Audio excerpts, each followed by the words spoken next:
Hi, this is Kurt at Traverse Tool Company. Have you ever wondered about the different options for dressing your grinding wheel?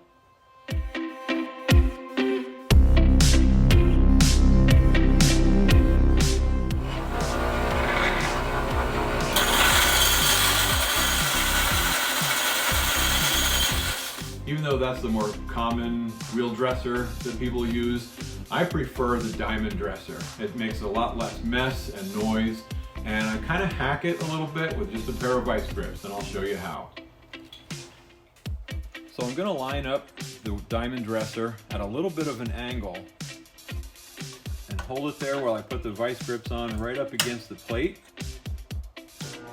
And turn the wheel on, wait for it to come up to speed.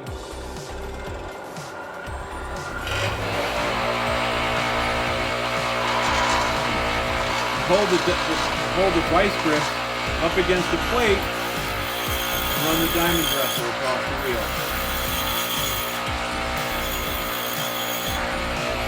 Less cleaner and neater.